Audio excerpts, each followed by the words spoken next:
so complicated when it hurts.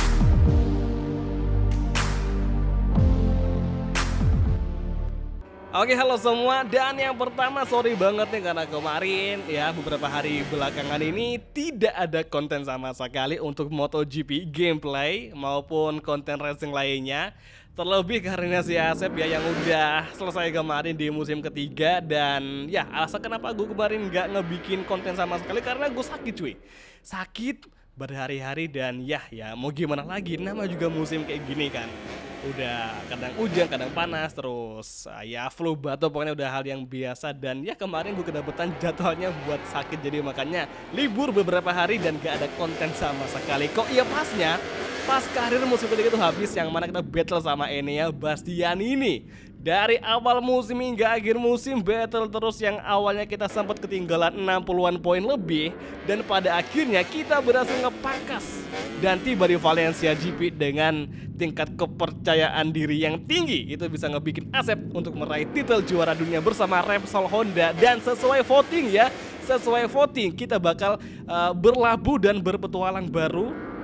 Kok berpetualang baru, nggak nyambung. Kita cari petualangan baru bersama pabrikan lain sesuai voting dari para penonton, fansnya si Asep Surasep.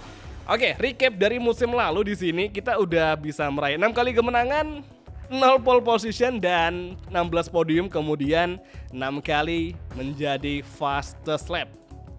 Baru musim kemarin ini kita nggak pernah ngecetak pole sama sekali. Kalau sama Yamaha masih ada beberapa kali, dan ini sama Honda Blast sama sekali nggak ada dari seri Qatar hingga seri Valencia. 1, 2, 3 Asep, Enea, dan Jorge Martin. Kemudian Ducati Factory melengkapi 5 besar. Oke, di sini karena semakin bagusnya performa Asep yang ngebawa Honda bisa juara dunia, akhirnya ada 3 tawaran kontrak dari tim-tim MotoGP. Namun karena kalian semua ngedukung atau ngevoting untuk pilih KTM, akhirnya ya udah kita pilih KTM aja. Dan di sini untuk bursa transfersnya, yang pertama Ayogura naik kelas cuy di kelas MotoGP. Sama banget kayak musim 2025 yang di MotoGP aslinya. Namun sayangnya Ayogura bukan bergabung ke Trackhouse Aprilia, melainkan ke Castrol Honda LCR. Kemudian ada Joan Mir yang dari Pertamina Ducati untuk dia pindah ke Yamaha Monster. Entah apa yang dipikir sama Joan Mir, dia merelakan melepaskan kesempatan emasnya pakai Ducati demi YZR M1, agak aneh.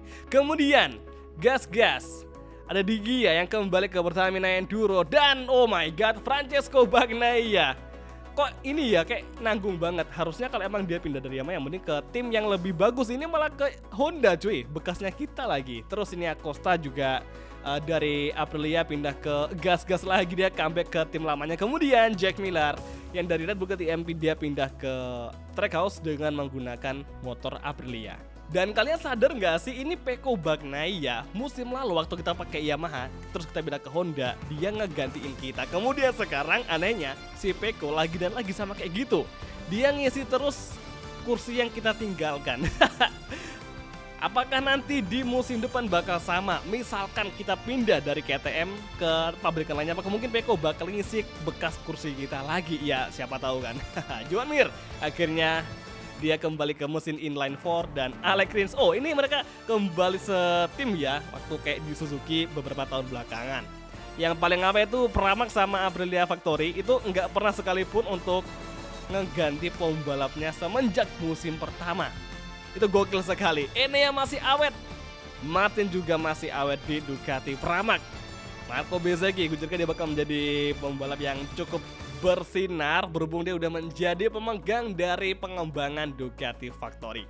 Oke, di sini bisa kalian lihat untuk urutan dari Red Bull KTM itu berada di posisi keempat di antara Aprilia dan juga Yamaha Monster Energy. Nah, tugas kita di musim ini selain buat ngejar kejuaraan, tentu saja untuk naikkan pamornya Red Bull KTM ke puncak lagi. Paling enggak kita harus nyentuh atau masuk di 3 besar. Minimal Aprilia harus kita geser di urutan ketiga. Jadi itu merupakan misi kita pribadi. Nah, sekarang di Lusail Qatar, saatnya kita ngelakuin sesi pramusim ya, tes pramusim bersama KTM RC16, dan inilah dia The Black Mamba, sang juara dunia musim ini. Oh iya, gue lupa cuy, harusnya kita pakai nomor 1. Karena kita udah menjadi juara dunia di musim lalu atau di musim ketiga di season keempat ini. Gue rasa perjuangan kita agak sedikit bikin gue penasaran. Soalnya ini KTM bisa kita bilang motornya cukup powerful, ya cukup bisa ngimbangin Ducati, tapi tidak selemah Yamaha atau Honda. Jadi gue rasa ini akan lebih mudah daripada kita pakai pabrikan Jepang di musim lalu. Nanti gue bakal coba rasain apa yang paling beda sama pabrikan Jepang dengan KTM ini. Nah guys, yang pertama ini kita nguji paket mesin B atau motor yang pengembangannya berdasarkan dari masukan kru tim kita langsung. Khususnya si Asep aja sama kru timnya si Asep. Sedangkan spek A itu merupakan motor yang dikembangkan berdasarkan masukan dari pembalap utama KTM, yakni Brad Binder sama pabrikan KTM langsung. Nah kira-kira kita bakal nyaman sama motor yang mana nih di antara spek B dan juga spek A? Yang pertama kita udah nguji spek B dan udah ngelakuin 2 kali putaran. So far lap time kita paling kencang itu di angka 1 menit 53,803 detik, atau kita terpaut 1,4 dari Marco Bezzecchi yang memiliki lap time 1 menit 52,336. Oke guys, ini yang gue rasakan ketika nunggangin KTM. Yang paling berasa adalah anti-wheelie, pengembangan elektronik, kemudian sasisnya itu bagus banget. Jadi waktu kita ngelakuin exit corner, kita mulai dari power terendah, terus kita menuju ke G2, G3, itu kita nggak akan ngerasain lagi yang namanya ban depan sering wheelie atau sering terangkat. Kalau di Honda kemarin itu parah banget sih bang, anti wheelie-nya parah banget karena kita sampai gigi 4 pun itu kadang motor ban depan masih terangkat. Nah ini pakai KTM kita udah nggak akan ngerasain hal itu lagi. Ya paling cuma sampai gear 2 aja, itu pun nggak sampai ngangkat terlalu lama, paling cuma bentar terus habis itu anti wheelie-nya bakal berfungsi dengan semestinya. Jadi gue rasa perbedaannya yang paling kerasa ya di exit corner, yang mana KTM lebih bagus downforce-nya, sedangkan Honda itu waduh kacau sekali. Jadi kayak serba salah pakai Honda kemarin, karena kapan kita gas full di exit itu kadang kalau udah ada tikungan chicane itu bakal susah banget buat dilewatin. Takutnya kita malah wobble dan crash. Oke, lap time ketiga dapat di angka 153,2 detikan. Jadi gue rasa masih belum bisa untuk ngedeketi Marco Bezzecchi. Oke, ini ada sedikit data soal spek A ini.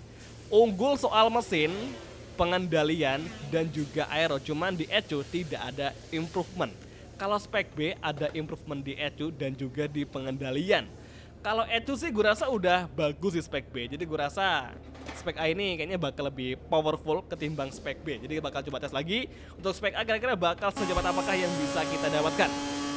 Putaran pertama di spek A kita memang kebanyakan mistake sehingga kita tidak memiliki lap time yang lebih kencang dari spek B. Tapi sekarang ini di putaran kedua gue bakal coba lagi ngelakuin time attack, kira-kira bakal dapat seberapa. So far Marco Bezzecchi masih menjadi yang paling kencang dengan lap time 1 menit 52,286 detik. Kemudian ada Fabio Quartararo di posisi 2 dan juga Raul Fernandez di posisi ketiga.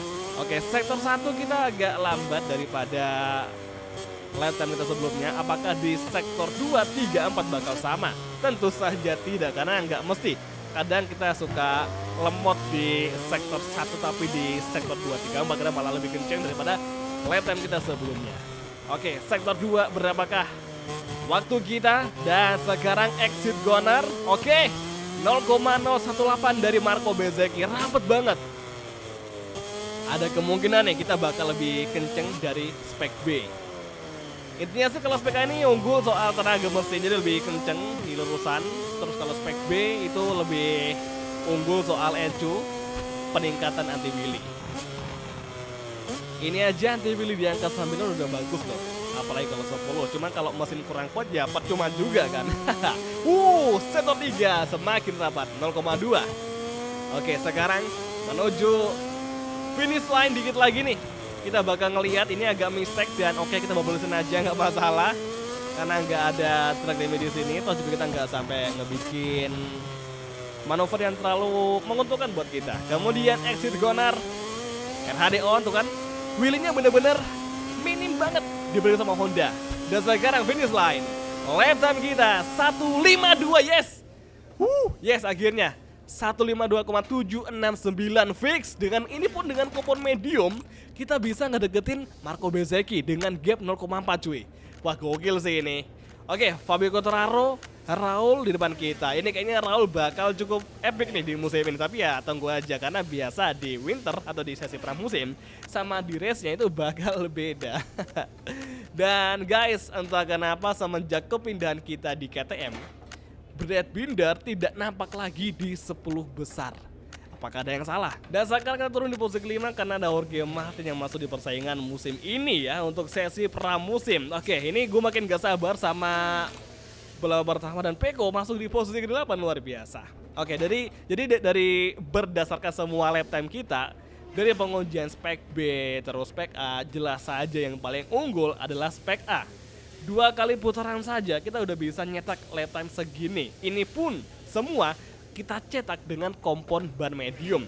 Kalau pakai ban soft mungkin saja kita bisa tembus di angka 151. Mungkin saja, tapi yang jelas kita udah bisa nyobain perbedaan antara KTM dan juga Honda. Yang jelas ini untuk anti wheelie-nya benar-benar berfungsi banget. Jadi nggak ada lagi wheelie yang berlebihan kayak di Honda.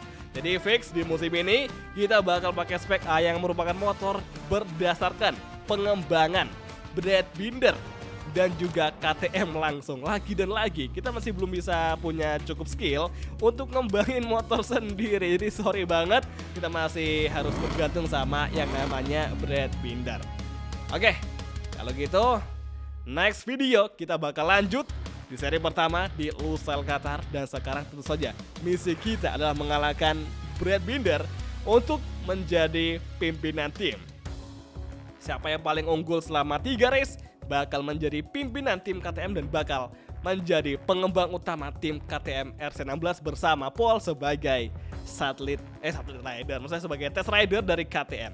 Jadi oke semua, terus nonton dan sampai ketemu lagi di video MotoGP Career untuk episode selanjutnya. Thank you, bye dan ciao guys, sampai jumpa. Sampai ketemu lagi di video MotoGP Career untuk episode pertama bersama KTM.